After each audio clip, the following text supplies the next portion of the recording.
warahmatullahi wabarakatuh.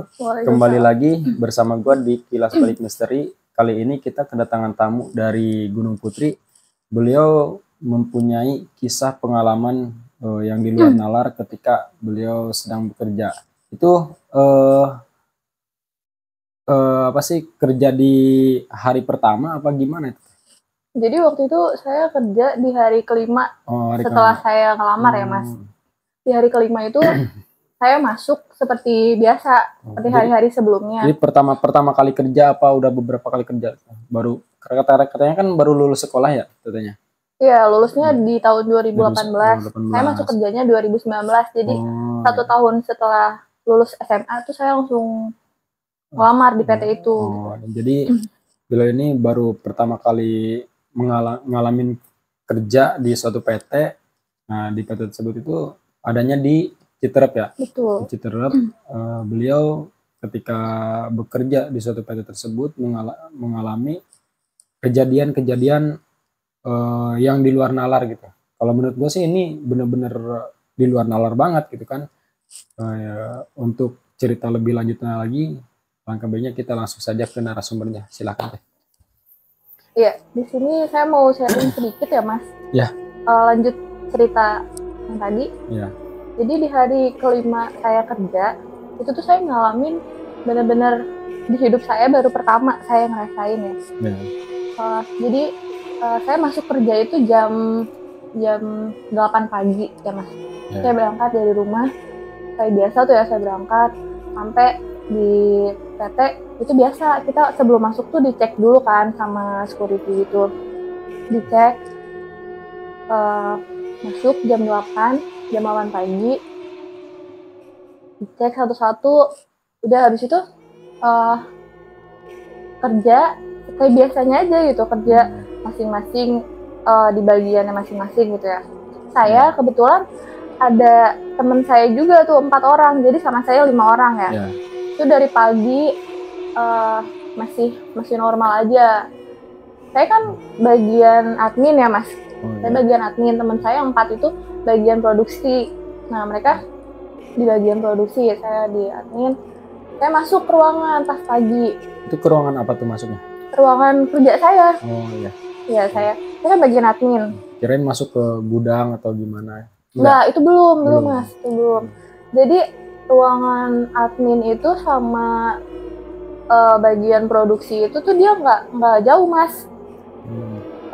Berdekatan gitu. Dekat posisinya? Iya, cuma bedanya kalau yang admin itu dia benar-benar khusus ada ruangannya, sedangkan kalau yang produksi itu dia benar-benar lane-nya tuh banyak. Gede gitu, nggak ada pintu khususnya lah gitu ya. Tapi kalau di ruangan admin itu posisinya sendirian apa? Enggak, itu ada yang lain juga, ada supervisor juga, ada QC, ada admin QC juga di situ. Jadi nggak cuma saya aja, rame sih ramean di dalam tuh. Ada 10 orang lah. Ada 10 orang. Itu masih normal nih. Kebetulan saya kerja itu pas hari kelima itu di hari Kamis Mas. Kamis. Ya Kamis. Saya kerja kayak biasa ngerjain tugas saya. Udah gitu, pas di hari itu saya kebagian lembur. Sampai malam. Ya, kalau lembur itu di sana pulangnya kan jam 9 malam ya. 9 malam. Jadi gini ya, apa namanya? Teman-teman saya 4 tuh nggak kebagian lembur. Saya yang kebagian lembur kan. Jadi dari antara 5 itu yang lembur cuma 1 orang aja. Betul, itu cuma saya aja. Sedangkan teman saya yang 4 itu mereka pulangnya lebih awal. Nah, waktu itu tuh kalau yang nggak dapat kesempatan lembur, itu tuh mereka pulangnya jam 5 sore. 5. Singkat cerita ya Mas, mereka pulang duluan jam 5 sore itu karena mereka kan nggak lembur. Saya di situ, saya sama karyawan-karyawan yang lain kan. Jadi pas kejadiannya itu kan kita biasanya kalau istirahat itu ini ya Mas, apa namanya, di PT itu kalau istirahat sebelum keluar itu dicek dulu nih sama Ya. security kan. Jadi ruangan saya itu kan ada di lantai 2 sama yang bagian produksi juga. Yang lantai 1 itu dia kayak semacam dibilang gudang, bukan gudang sih Mas. Jadi itu tuh khusus yang apa sih, packing gitu. Yang tinggal dikirim. Oh, tapi itu keadaannya sepi apa banyak orang di situ di tempat tersebut? Itu masih rame sih Masih Mas, rame. masih rame. Jadi kan kalau mau istirahat itu kita sholatnya di bawah ya Mas ya, sholat di bawah. Tapi kalau mau di atas juga boleh. Kita sholat di bawah, makan juga di bawah karena kantin kan di luar ya, di bawah semua. Dia dekat sama musola gitu.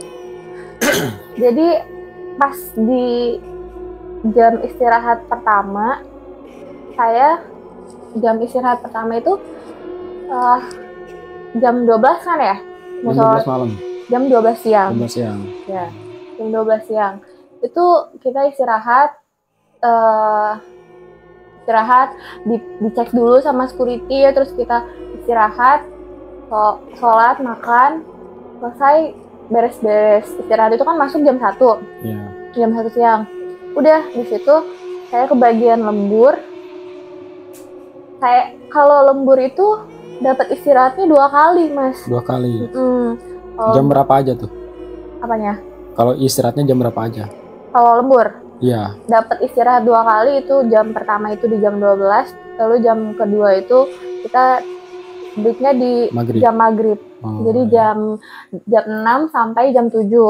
Iya. Nah, di situ dari awal saya berangkat dari rumah tuh emang saya punya feeling gak enak gitu. Udah punya firasat duluan dari rumah. Kayak kok bakalan terjadi sesuatu ya di hari ini gitu, nggak kayak biasanya gitu. Atau saya nggak enak aja gitu perasaannya. Kayak apa kayak ngerasa ada yang ngikutin apa gimana? Kalau ada ngikutin sih enggak sih Mas, cuma kayak nggak tenang aja gitu. Aja. Jadi kerja juga kayak nggak fokus. Ini bakalan ada sesuatu nih yang terjadi gitu, dan nggak tahu perasaan itu tuh benar-benar beda banget gitu kan dari hari sebelum-sebelumnya. Singkat cerita, saya istirahat di jam pertama itu masih aman-aman aja ya Mas ya. Iya. Lalu pas jam istirahat kedua itu di jam 6. Pas banget maghrib ya, pas banget azan maghrib. Nah, sebelum keluar dari ruangan itu teman-teman saya tuh yang seniornya, mereka tuh ngomong di ruangan kayak bilang, Mbak Anoy, nanti kalau mau sholat maghrib, sholatnya di bawah aja ya, jangan di atas gitu, jangan di lane yang produksi. Terus saya bilang kan, emangnya kenapa Mbak? Nggak apa-apa, sholatnya lebih aman di luar aja katanya. Apa memang teman-temannya itu udah pada tahu apa gimana itu? Sepertinya Mas. Sepertinya udah karena udah biasa mungkin ya di situ. Iya, itu yang senior ya, yang memang sudah lama bekerja di situ kan. Iya.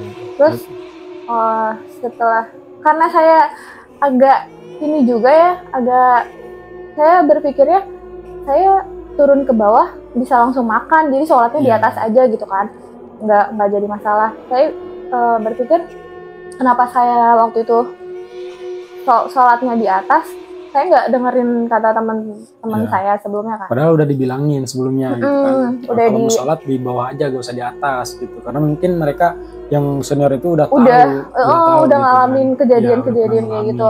Jadi gini Mas, saya berpikirnya kalau sholat itu kan paling cuma 5 menit ya, bahkan bisa lebih cepat dari itu kan.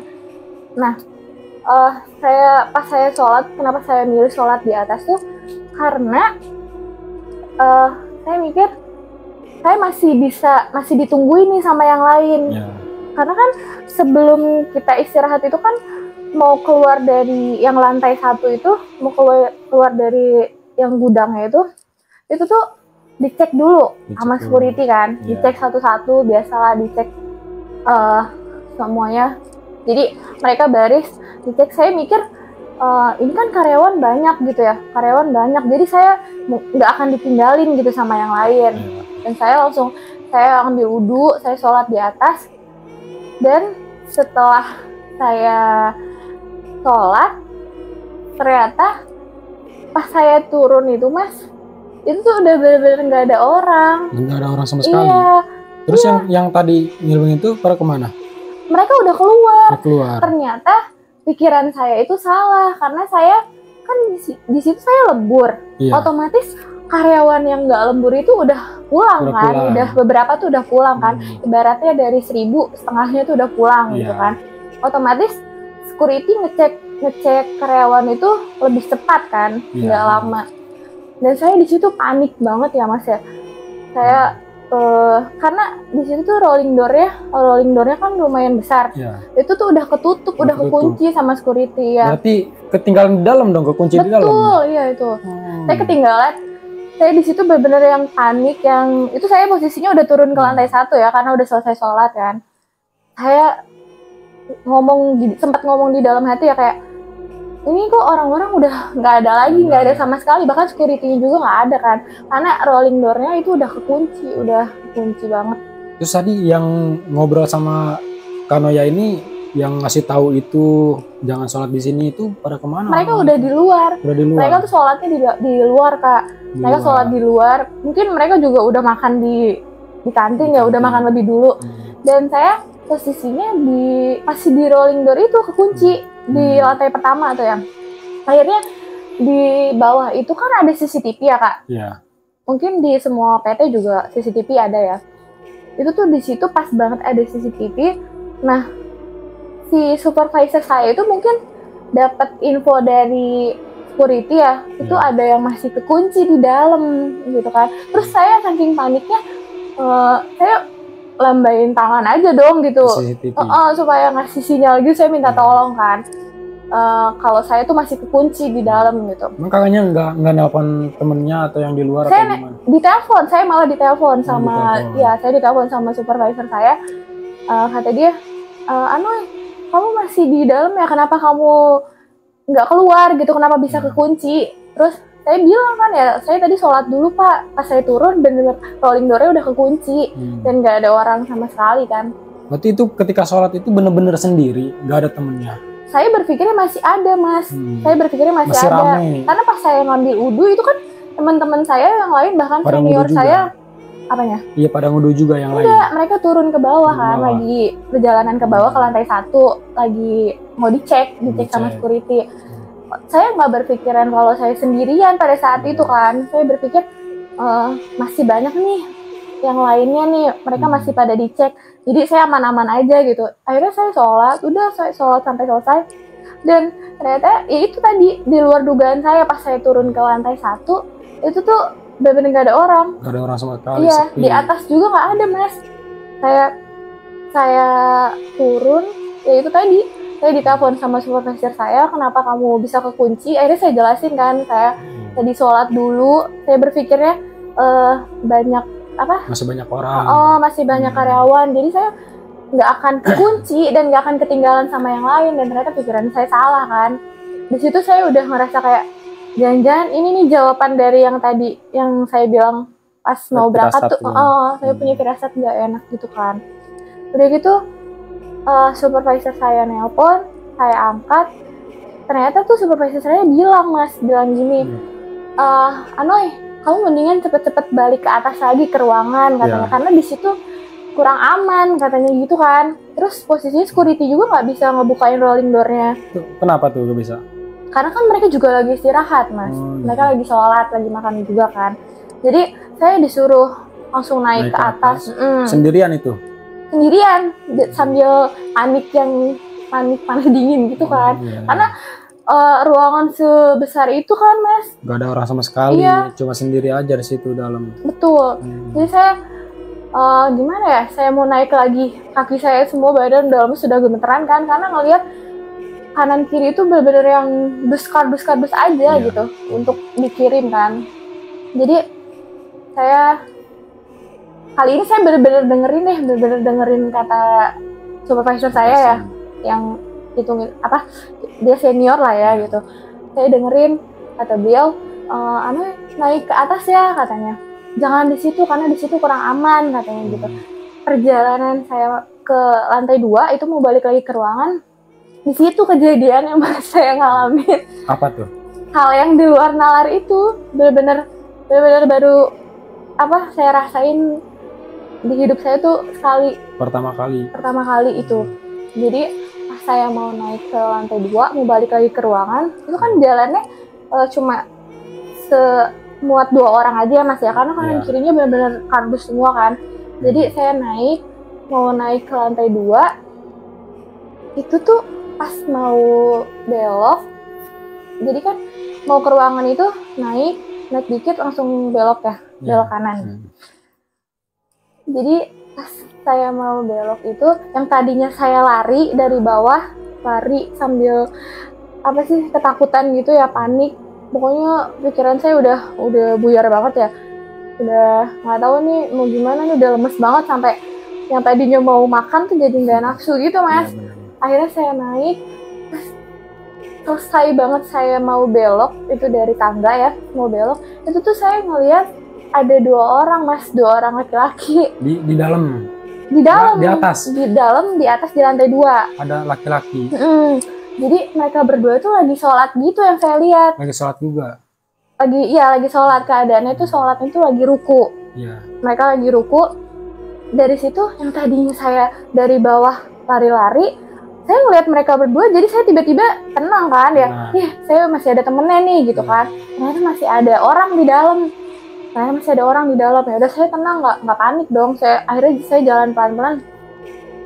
Ternyata pas saya habis ngeliat mereka, itu saya kan sedikit tenang ya Mas ya, nggak panik. Saya ngeliat mereka lagi ruku, saya baru ninggalin mereka beberapa langkah. Betul. Ternyata mereka nggak ada. Iya. Terus yang tadi lagi sholat berdua itu siapa dong? Makanya itu saya di situ belum berpikir yang gitu ya, belum berpikir yang aneh-aneh gitu. Saya nggak mau berpikir yang negatif dulu karena saya tetap mau ngamanin diri saya dong. Tapi saya orang yang 2 itu sempat dicari gak? Sempat dicari gak orang yang 2 itu? Enggak, karena saya nggak mau saya pikir mereka berdua juga laki-laki dan saya juga nggak mau nyari gitu, karena yang ada di pikiran saya, mungkin mereka udah selesai sholat. Tapi sempat juga berpikir, bukannya tadi saya lihat mereka lagi ruku, kok tiba-tiba nggak ada lagi gitu. Apakah secepat itu gitu ya selesainya? Terus akhirnya saya nggak mau terjadi apa-apa dong Mas. Saya langsung lari aja, langsung masuk ke ruangan lagi. Selesai saya masuk ruangan, itu akhirnya saya nggak makan. Saya nggak. Tapi itu maaf ya, ketika ngelihat cowok yang lagi sholat berdua itu, ketika ngelihat lagi nggak ada, sempat nyautin nggak atau manggil namanya gitu? Saya? Iya. Enggak, karena kan posisinya saya nggak kenal. Saya kan di situ baru. Dan sedangkan mereka berdua itu saya lihat udah pakai baju karyawan.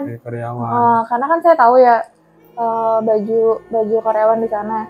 Dan itu tuh bener-bener seragamnya sama yang kayak yang anak-anak lain pakai. Saya nggak bisa negur, nggak bisa apa, karena posisi saya belum kenal mereka kan. Terus udah gitu saya tinggalin mereka, saya lupain. Walaupun saya bertanya-tanya juga sih, kok tiba-tiba mereka berdua nggak ada gitu kan. Saya masuk ke ruangan, saya nenangin diri dong, karena supervisor saya masih nelponin. Iya, masih nelponin saya, karena dia khawatir juga mungkin ya. Dia nelpon, kamu udah di ruangan belum, katanya gitu kan. Akhirnya saya jawab kan, sudah Pak, saya udah aman nih gitu di ruangan. Walaupun sebetulnya saya panik gitu kan, masih panik. Dengan yang tadi saya lihat, orang laki-laki 2 itu lagi sholat, saya jalan sedikit, saya lihat lagi kok malah nggak ada gitu. Iya. Tapi sempat nanya gak ke supervisor atau ke security? Iya, itu setelah istirahat. Setelah istirahat. Jadi itu kan kejadian saya tuh udah rame, itu udah mulai rame, udah menyebar kan ya. Awalnya dari security yang lihat saya kekunci di dalam, karena saya juga kan ngelambai-lambain tangan gitu kan, ngasih kode supaya mereka lihat dan bantuin saya. Tapi posisinya mereka juga lagi istirahat kan, lagi sholat. Udahlah, saya tetap di ruangan, tetap nenangin diri. Walaupun di situ saya tadi nggak makan. Nggak makan. Iya, Tapi karena selain itu ada kejadian nggak ngelihat sosok-sosok apa gitu ketika enggak lagi sih. di atas atau di bawah gitu? Ya itu tadi Mas, pas saya mau ke atas, saya ngelihat yang 2 orang gitu tadi. 2 orang. Akhirnya selesai istirahat, udah lah nih karyawan-karyawan kan masuk semua ya. Masuk lagi nih mereka jam 7, jam 19.00 itu mereka masuk lagi kan. Masuk lagi, rame lagi tuh. Rame. Ada supervisor saya juga tuh nyamperin saya. Iya. Datengin saya. Ya beliau tuh nanya kayak selama tadi kamu kekunci, kamu rasain kejadian yang aneh nggak atau ada yang dilihat nggak atau apa gitu. Saya cerita aja Mas ya. Iya. Dan di situ tuh bukan cuma supervisor saya aja yang nyamperin saya, yang lainnya juga anak-anak yang lain juga mau tahu mungkin ya mereka. Akhirnya saya cerita, tadi saya nggak ngalamin yang ini sih Pak, maksudnya yang terlalu Amin. apa sih yang membahayakan diri saya gitu. Cuma saya ngalamin, saya tadi ngelihat ini apa namanya 2 laki-laki kata saya sholatnya di sebelah sana, sedangkan di tempat mereka sholat itu nggak pernah dipakai buat sholat Mas. Karyawan tuh nggak pernah ada yang sholat di sana. Akhirnya supervisor saya nanya ke saya, sebutin ciri-cirinya yang kamu lihat gitu kan. Yang kamu lihat tuh tadi kayak gimana orangnya. Akhirnya saya sebutin dong karena saya ngelihat kan, saya sebutin kriterianya gitu, orangnya begini. Padahal ya Mas, kalau dipikir-pikir saya kan nggak kenal 2 laki-laki itu. Terus saya juga belum pernah benar-benar belum pernah ketemu dan belum pernah kenal. Saya nyebutin, ternyata tuh orang 2 itu yang saya sebutin tuh ada. Maksudnya orang aslinya tuh ada gitu. Berarti bukan setan dong? Enggak, jadi gini, karyawan aslinya tuh ada. Dan akhirnya supervisor saya manggil orang yang tadi saya sebutin untuk ke atas, untuk ke ruangan kan. Dia manggil, akhirnya si laki-laki 2 itu tadi tuh datang ke ruangan. Supervisor saya nanya, tadi lu berdua sholat di sini nggak gitu, karena tadi Ano lihat kalian berdua sholat di tempat itu. Di sini nih tadi. Dan pas tahu jawaban mereka berdua, ternyata tuh mereka nggak sholat di situ. Aslinya mereka tuh pada kemana tuh? Aslinya mereka sholatnya di bawah. Bahkan mereka bilang, enggak Pak, saya sholatnya di bawah kayak biasa katanya gitu. Saya tiap hari kan sholatnya di bawah, nggak pernah di atas katanya gitu. Iya. Dan di situ. Jadi yang sholat di situ siapa ya? Iya, makanya itu di situ saya langsung berpikir kan, wah berarti yang saya lihat benar-benar bukan mereka. Iya. Tapi menyerupai si 2 laki-laki itu. Iya. Awalnya saya ini juga kan bertanya-tanya juga kan, kenapa gitu, karena seumur saya hidup saya nggak pernah yang ngalamin. Iya. Dan akhirnya di PT itu saya pertama kali ngalamin yang keganjilan itu sih Mas. Supervisor saya nanya ke mereka berdua, dan jawaban mereka berdua nggak sholat di tempat yang saya lihat, nggak sholat di atas. Ternyata mereka sholatnya di bawah. Dan di situ mereka tuh yang senior langsung kayak main mata gitu loh. Mungkin mereka kayak, wah nih anak jadi korban juga gitu, korban ngerasain hal-hal yang aneh-aneh gitu di sini. Ternyata tuh emang banyak di situ. Bahkan ada karyawan yang sampai saat ini tuh hilang dan belum ditemukan. Ada karyawan sampai sekarang hilang di PT tersebut. Betul. Hilangnya itu di dalam apa gimana? Hilangnya lagi kerja tiba-tiba hilang aja. Bahkan sampai orang rumahnya itu, sampai keluarganya nanyain ke perusahaan. Dan ternyata nggak ada di perusahaan juga. Itu tuh nggak bisa kelihatan di CCTV gitu Mas. Harusnya kan bisa ya. Harusnya bisa dicek. Ternyata memang banyak di PT itu hal-hal yang aneh, mistis gitu ya. Gitu. Masuk saya ngerasain. Aneh juga ini ceritanya, maksudnya aneh banget. Ketika lagi kerja tiba-tiba hilang gitu kan di PT tersebut. Saya juga bingung. Tapi nggak ada di CCTV itu. Makanya. Terus jadi tuh nggak kedetek gitu Mas. Harusnya kan kelihatan ya. Itu anak kemana gitu kan. Tapi ini nggak kelihatan. Dan sampai hari ini tuh nggak ditemuin. Sampai sekarang. Betul. Saya juga. Aneh juga ya. Benar-benar di luar nalar ini. Iya. Dan yang saya alami ya itu tadi, saya ngelihat dua laki-laki itu ternyata mereka berdua nggak sholat di tempat situ. tersebut. Iya. Terus informasi dari rekan-rekan yang lain juga ternyata memang banyak hal-hal yang aneh di tempat tersebut kayak gitu. Terus ini juga apa sih yang bikin gua lebih tercekang lagi? Ini apa? Yang karyawan lagi kerja tiba-tiba hilang sampai sekarang itu hilang. Iya. Nggak ditemukan. Coba bayangin aja Mas, dari itu dia hilangnya dari sebelum saya kerja ya. Berarti mungkin dari 2018 sampai saat ini 2000. Sampai saat ini belum ketemu. Belum pasti. Iya. Itu gimana keluarganya? Makanya. Mungkin keluarganya udah nganggap dia udah nggak ada. Nggak ada. Ya, aneh juga kalau memang ada yang ngumpetin orang pasti kelihatan di CCTV ya, ketahuan. Kalau misalkan diculik orang atau dibawa kabur orang atau dijahatin sama orang, pasti kan kelihatan ada CCTV. Harusnya kelihatan. Saya juga berpikirnya seperti itu sih Mas. Terus ini nggak kelihatan, nggak kedeteksi CCTV. Ini hilangnya kemana gitu kan? Hilangnya kemana? Adanya di mana gitu ini orang tersebut? Itu perusahaan saya juga, perusahaan tempat saya bekerja juga udah manggil kayak orang pinter gitu kan untuk nyari tahu apa dibawa kemana sampai kita nggak bisa lihat kan. Kadang memang ada yang kasat mata gitu kan. Tapi ternyata emang nggak bisa ditemuin. Sampai sekarang. Bahkan orang pinter juga nggak bisa nemuin. Itu ngeri juga ya. Iya. Akhirnya dari situ saya juga cuma 2 bulan aja sih kerjanya Mas. Tapi alhamdulillahnya ini Kanoya ini alhamdulillah masih selamat ya, nggak sampai dicelakai. Nggak dibawa juga kayak yang hilang ini. Amit-amit lah jangan sampai. Makanya. Ini ngeri juga sebenarnya. Jadi dari kejadian Kanoya terkunci di gudang, terus nggak ada siapa-siapa, ngelihat tiba-tiba ke lantai 2 ngelihat ada yang sholat, ternyata nggak ada yang sholat, gitu kan.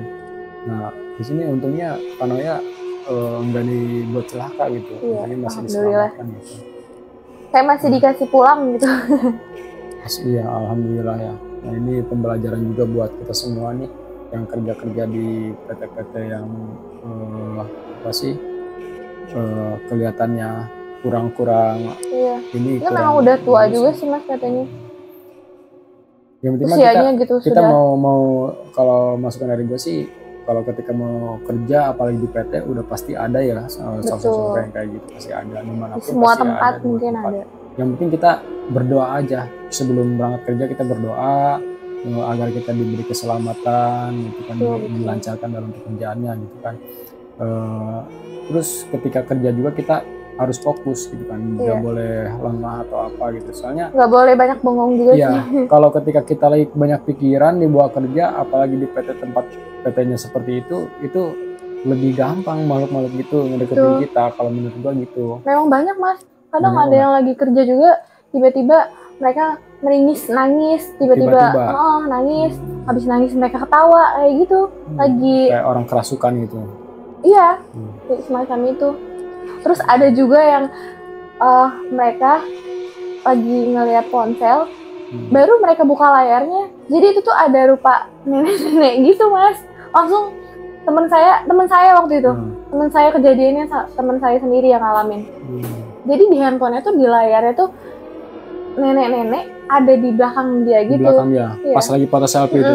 Enggak, bukan foto selfie Mas. Jadi dia mau ngambil handphonenya, mau ngabarin orang rumah.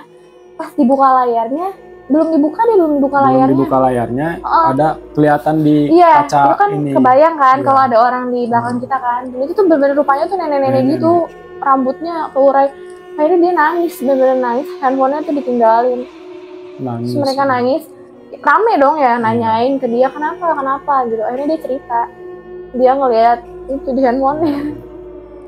Banyak sih kejadiannya. Ngeri juga ya. Iya. Tapi saya kerja juga cuma 2 bulan dan mutusin untuk keluar sih dari sana. Itu yang memutuskan untuk keluar dari situ memang karena gak betah karena tempatnya seperti itu apa gimana itu? Saya kalau dari orangnya sih, dari orang-orangnya alhamdulillah enak gitu. Cuma tempatnya yang bikin saya nggak nyaman, karena kan untuk apa kita bekerja kalau kita tertekan gitu kan dengan keadaan-keadaan yang mistis-mistis gitu, takutnya nanti terjadi jiwanya sesuatu. juga keganggu gitu kan, jadi mendingan saya luar aja gitu Mas.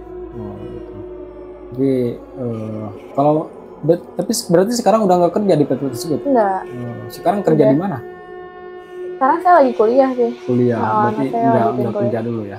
Enggak, lagi enggak. Apa, tapi nggak apa-apa sih kalau menurut gua, lu mau kerja dimanapun, di tempat seperti apapun, yang penting lu tetap berdoa, minta perlindungan sama Tuhan ya, biar diberi keselamatan. Ketika kerja juga gak boleh bengong atau banyak pikiran juga, apalagi di PT-PT yang seperti itu kan. Soalnya banyak juga sih kejadian di PT-PT yang banyak kerasukan massal gitu kan, ada juga gitu. Untungnya saya nggak pernah ngalamin yang ketempelan gitu Mas, yang ketempelan. Hanya saja yang ngelihat itu tadi. Berarti itu pengalaman pertamanya itu? Pertama. Setelah mudah-mudahan pertama dan terakhir sih. Berarti belum nemu keanehan lain lagi? Belum sih Mas, belum. Cuma itu aja, benar-benar itu aja. Janganlah. Karena saya orangnya juga bukan yang meyakinkan kalau hal-hal yang kayak gitu tuh ada gitu dan harus ditakutin banget. Dan ternyata setelah saya ngalamin itu, saya berpikir ternyata mereka tuh emang ada dan sedekat itu gitu. Gitu sih. Memang kan kehidupan manusia sama kehidupan makhluk-makhluk kayak gitu sebenarnya memang berdampingan gitu kan. Betul. Kita itu kan sebagai kalau di Muslim ya, sebagai umat Muslim itu harus mempercayai juga adanya apa sih dunia lain gitu, dunia gaib itu memang ada gitu kan. Ya, intinya kita saling menjaga aja, saling menghargai aja gitu kan. Kita nggak mengganggu ke bangsa mereka juga jangan sampai mengganggu ke bangsa kita gitu kan. Karena kita hanya manusia biasa, ketika kita kerja kita hanya mencari nafkah gitu kan. Niatnya mencari nafkah, bukan niat untuk mengganggu atau apa gitu. Dan mudah-mudahan ketika kita bekerja, ketika kita berdoa minta perlindungan sama Allah, kita semua diberi keselamatan, diberi perlindungan ketika bekerja. Karena itu yang diharapin sih Mas. Iya. Ada lagi kejadiannya apa? Berarti terakhir tuh ketika ngelihat kejadian itu Kanoyanya langsung pulang apa gimana itu? Enggak, karena saya nggak langsung pulang karena di situ saya konsisten juga kan. Jam pulang itu kan jam 21.00, jadi saya tetap di situ melanjutin pekerjaan. Betul, dengan keadaan yang masih sedikit panik sih. Cuma mereka juga baik juga ke saya. Mereka bilang saya tenangin diri gitu dan jangan dipikirin yang tadi gitu. Anggap aja nggak pernah terjadi. Gitu Kanoya ya, ada yang mau disampaikan ya buat teman-teman Kanoya yang masih pada kerja di PT tersebut gitu kan, biar beliau itu lebih hati-hati lagi, jangan sampai mengalami kejadian yang seperti Kanoya alamin, apalagi sampai kejadian amit-amit ya, kejadian seperti teman kerja yang hilang itu gitu kan, jangan sampai. Barangkali ada yang mau disampaikan. Kalau pesan dari saya pribadi ya Mas, buat teman-teman yang masih di sana ataupun di luar sana yang tidak bekerja di sana, harus lebih mendengarkan ini sih Mas, mendengarkan nasihat orang lain gitu, dan lebih mendengarkan senior, karena kan saya awalnya kan tadi nggak ngedengerin nasihat dari senior. Kalau senior itu kan udah pada tahu lebih awal dibanding kita yang masih baru gitu. Ya, jadi intinya buat teman-teman semua harus lebih mendengarkan nasihat yang lain, mendengarkan nasihat orang lain yang lebih dulu dari kita gitu, mendengarkan arahan senior dan nggak boleh sendiri sih, nggak boleh. Kalau bisa mah harus ada temennya lah gitu ketika kita mau nggak boleh banyak bengong juga sih. Ketika kita beristirahat atau ketika kita mau masuk lagi mau melaksanakan ibadah, kalau bisa mah kita berjamaah aja, kemana-mana kita berjamaah aja, makan berjamaah itu lebih enak, lebih nikmat. Kan gitu. Intinya dimanapun teman-teman berada harus bisa jaga sikap, jaga ucapan, dan jaga hati. Mungkin ada lagi apa? Udah sampai situ ya. Saya cuma ngalamin itu aja, Mas. Baik, terima kasih Kanoya ya atas. Terima kasih juga udah diizinin sharing di sini. Ya, sama-sama Kanoya. Jadi kita juga lebih terima kasih lagi kepada Kanoya udah mau berkenan diundang ke acara ini. Mudah-mudahan ini bisa bermanfaat buat kita semua ya, khususnya yang teman-teman Kanoya buat yang masih kerja di PT tersebut, biar lebih hati-hati lagi. Kalau saran gue sih jangan lupa setiap berangkat kerja itu berdoa, selalu berdoa, minta perlindungan sama Yang Maha Kuasa. Dan jangan lupa izin juga sih sama orang tua. Ya, pastinya itu. Ya, baik. Oke, terima kasih. Cerita kali ini cukup sampai di sini. Mudah-mudahan bermanfaat buat kalian semua dan kalian juga yang mendengarkannya. Mudah-mudahan mendapat ilmu atau pembelajaran dari kisahnya Kanoya ini. Biar kalian semua bisa lebih hati-hati lagi dalam bekerja atau ketika di dalam PT. Ya, paling gitu aja. Terima kasih. Assalamualaikum warahmatullahi wabarakatuh.